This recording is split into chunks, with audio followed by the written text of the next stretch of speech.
I remember when Fortnite would start popping off, like, what was that, 4 years ago now? It's like 3 I and a remember us half. talking and Yeah. you taking it pretty seriously. And when Valorant came out, you like really tried and you recently hit Immortal, which is pretty much as how many people are Immortal? Like I think it's point, like 10K. that's I like, don't know the but that's less percentage. than, I would say that's 0.1%. Probably around even there. less. And was that a lot of practice, like off stream? A lot of what made you want to push for Immortal? Because when it comes to women in gaming, it's always Women been in gaming. women. Like high ranked women. The topics discussion around them is always very contentious, and Yes. you could easily just have been Pokimane, plat diamond gamer. Wow, that's pretty good. But everyone was always gonna add, yeah, pretty good for a girl. Yeah, she's pretty good for a girl. But you actually made the effort to push for Immortal. Why is that?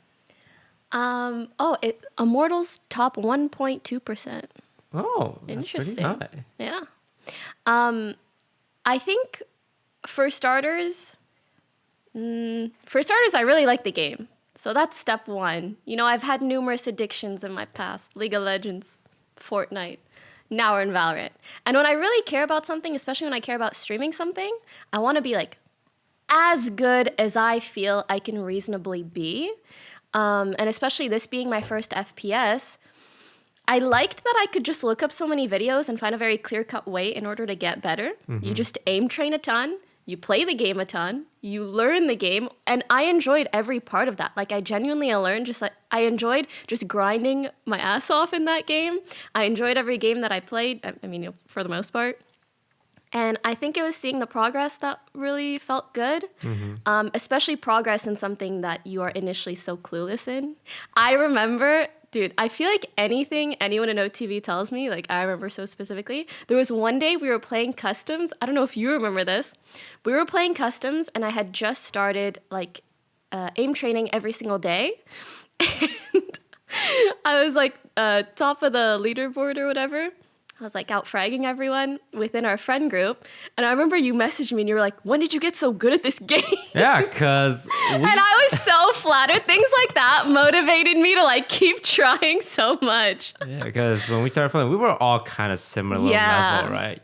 But with you you were a bit of a sweat. Yes. Like I am. you were training because you were teaching people about on the Valorant maps. They give you a lot of indicator for where your head level is. Yeah. So you're like, oh, just look at here and you know where the head's gonna be. I'm like, why do you know Crosshair that? placement. Huh? What? You've been watching videos and playing with I pros. sure have. Yeah. And how has the public reaction to that been? Honestly, when it comes to the public reaction to almost anything, I don't really see that much by design. Like, I will generally see what my friends say on Twitter and stuff like that. And in that regard, it's been like pretty positive, which I appreciate a lot. Obviously, there will always be little corners of the internet, random TikTok video here, TikTok comment there, YouTube comment. There will always be places for people to go, oh my God, Pokimane, she isn't even that good. I watched her play for 2 seconds and she missed a headshot. And it's like those places will exist. But I feel like I'm overall pleasantly surprised. But I also think my standards are like really freaking low.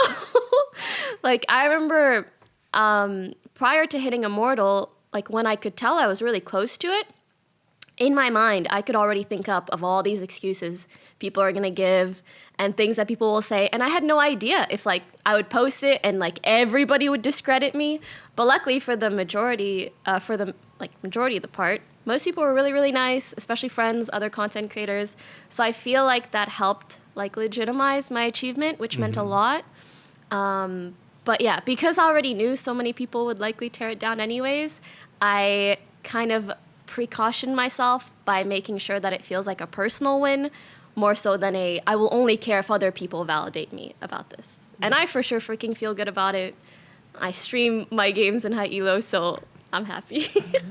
Yeah, I was really like impressed when you hit it because Immortal's like pretty much one of the hardest things to do in Valorant because everyone in Valorant is so like Sweaty. Very sweaty at the high level. Okay, but let me tell you, I think the difference is everybody has pretty good aim in Immortal, High Diamond, Radiant. For starters, you can even tell stats-wise the difference between Immortal, top 1%, and top 0.1%, like that gap is huge. In my opinion, that's the difference between someone who's like gold and someone who's diamond. Wow. Like it can be that much of a difference, or like plat and diamond. Like it's even more than a tier, actually, I'd say.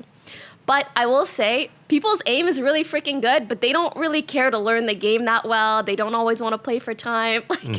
So I know that I can put in the efforts in non-natural born gaming ways, like strategically figuring out things that work, whether it's lineups. Like I can put in the nerd studying hours in areas where other people won't. And luckily that gives me a leg up, sort of.